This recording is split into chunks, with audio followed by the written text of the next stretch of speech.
আজকে একটি খুবই মজাদার গল্প আমরা বলবো। একবার এক মূর্তি প্রস্তুতকারক তার কারখানায় মূর্তি তৈরি করছিলেন।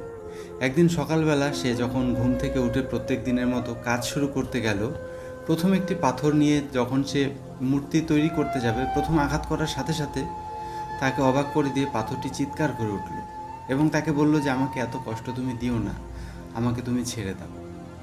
সেই প্রস্তুতকারকটির মনে খুবই দয়া হলো এবং সেই পাথরটিকে সে ছেড়ে দিল এবং তার পাশে থাকা আরেকটি পাথর দিয়ে সে মূর্তি তৈরি করতে থাকলো। সেই পাথরে যখনই সে আঘাত করে, সেই পাথরটি কিন্তু কোনো আওয়াজ করলো না, সে চুপচাপ প্রত্যেকটা আঘাত সহ্য করতে থাকলো এবং একটা সময় সেই পাথরটিকে ভেঙে চুড়ে সে একটি মূর্তির আকার দিল, একটি ভগবানের রূপ প্রস্তুত করল।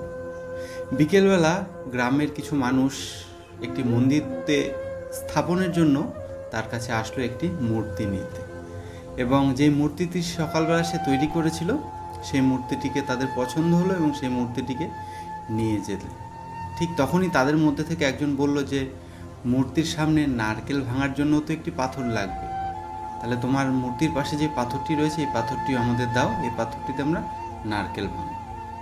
সেই পাথরটিকেও নিয়ে গেল, যে পাথরটি একটু আঘাত করার পরেই চেঁচিয়ে উঠেছিল এবং যথারীতি ধুমধাম করে মন্দিরে মূর্তি স্থাপন হলো, পুজো আরম্ভ হলো এবং সেই মূর্তিটিকে সবাই তিলক পরাচ্ছিল, পুজো দিচ্ছিল, প্রদীপ জ্বালাচ্ছিল, আরতি করছিল এবং দ্বিতীয় পাথরটি যেটা চিৎকার করে উঠেছিল তার উপর সবাই নারকেল ফাটিয়ে পুজো করছিল। একদিন রাত্রিবেলা সেই পাথরটি মূর্তিটিকে জিজ্ঞাসা করলো যে আমরা তো দুজনেই সেই মূর্তি প্রস্তুতকারকের বাড়িতে ছিলাম, আমরা দুজনেই একই পাথরের অংশ, তাহলে এমন কেন? আমার ভাগ্য আলাদা, তোমার ভাগ্য আলাদা। আমাকে সবাই কষ্ট দিচ্ছে, আমার ওপরে সবাই নারকেল ফাটাচ্ছে, আর তোমাকে সবাই গঙ্গা জল দিয়ে স্নান করাচ্ছে, পুজো দিচ্ছে। তখন সেই মূর্তিটি বলল যে সেই দিন যদি প্রথম আঘাতটা তুমি সহ্য করতে, তাহলে আমার জায়গায় আজকে তুমি থাকতে, আজকে তোমার পুজো করা হতো, কিন্তু তুমি সেই আঘাতটা সহ্য করতে চাওনি, আমি করেছিলাম, তাই আজকে আমার পুজো হচ্ছে। হ্যাঁ বন্ধুরা, আমাদের জীবনেও কিন্তু এমনটাই ঘটে। আমাদের জীবনে এমন অনেক খারাপ সময় আসে, এমন অনেক কষ্ট আসে যেগুলো আমরা সহ্য করতে চাই না, এমন অনেক পরিশ্রম করার মুহূর্ত আসে যেগুলো আমরা করতে চাই না, সময় নষ্ট করি, এবং তারই ফল হচ্ছে ব্যর্থতা, একটি অসফল জীবন।